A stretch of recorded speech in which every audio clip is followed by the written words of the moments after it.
Seorang raja memiliki banyak gajah dalam tentara perangnya. Ada seekor gajah yang sangat kuat, sangat patuh, dan sangat terampil, serta memiliki keterampilan perang terbaik. Dalam banyak pertempuran, dia dikirim ke medan perang, tidak pernah kembali kecuali dalam kemenangan. Dia adalah gajah kesayangan sang raja dari ratusan bahkan dari ribuan gajah lainnya. Sang gajah selalu berperang bersama sang raja, penguasa di wilayah barat tersebut. Waktu berjalan terus dan sang gajah semakin tua, sehingga baginda raja tidak lagi mengirimkannya ke medan perang. Tetapi gajah tersebut tetap menjadi bagian dari tim sang raja. Karena setiap saat ketika sang raja melihat gajah tersebut, dia menjadi senang, menjadi bahagia. Sang gajah tetap mendapatkan perhatian serta fasilitas utama dari sang raja. Suatu hari, sang gajah berjalan menuju tepi danau untuk minum. Ketika dekat bibir danau, sang gajah kakinya terjebak di lumpur di tepi danau. Setiap gerakannya bukan membawanya naik, namun semakin tenggelam perlahan.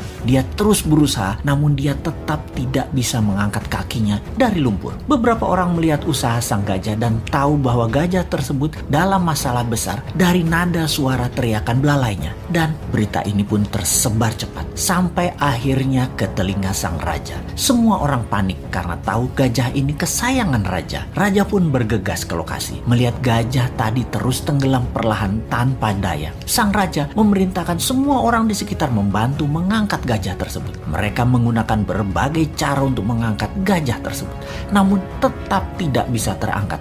Ini bukan makhluk kecil, ini gajah yang besar. Dalam kegelisahan dan kepanikan raja serta orang sekitarnya, datanglah mantan Perdana Menteri penasehat sang raja dulu. Dia memahami situasi saat itu. Dia menatap sang gajah, kemudian menatap sang raja sambil mengatakan, "Baginda, mainkan genderang perang segera saat ini di sekitar danau. Mainkan dengan keras dan semangat." Raja pun terkejut dengan saran itu, namun dia perintahkan hal itu untuk dilaksanakan. Tak lama kemudian, genderang perang dimainkan, memainkan musik perang. Ajaib, mata sang gajah tua tadi berubah menajam. Tubuhnya mulai bergerak-gerak. Ada perubahan dari perilaku sang gajah kemudian. Sang gajah perlahan mulai bangkit dan tanpa bantuan siapapun, sang gajah perlahan menarik dirinya melawan sedotan lumpur dan bergerak naik serta kemudian berdiri. Semua orang terkejut, tak terkecuali sang raja. Ternyata bukan karena kekurangan atau kelemahan kemampuan fisik yang terjadi pada gajah tersebut. Yang dibutuhkan hanya suntikan semangat dari dalam. Dan ketika hal itu didapati,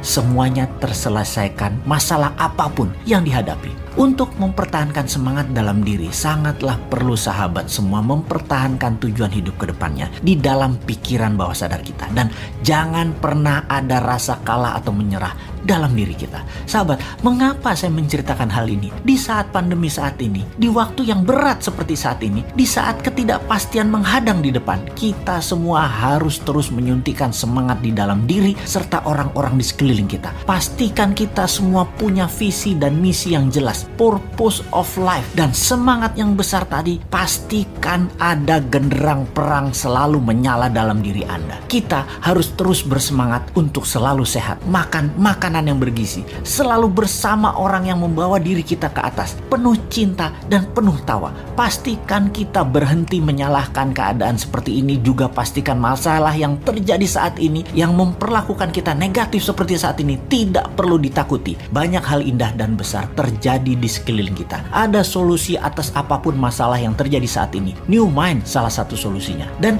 tak lupa, selalulah bersyukur atas apapun yang kita terima, bersyukur atas apa yang terlepas, dan bersyukur atas apa yang akan kita peroleh.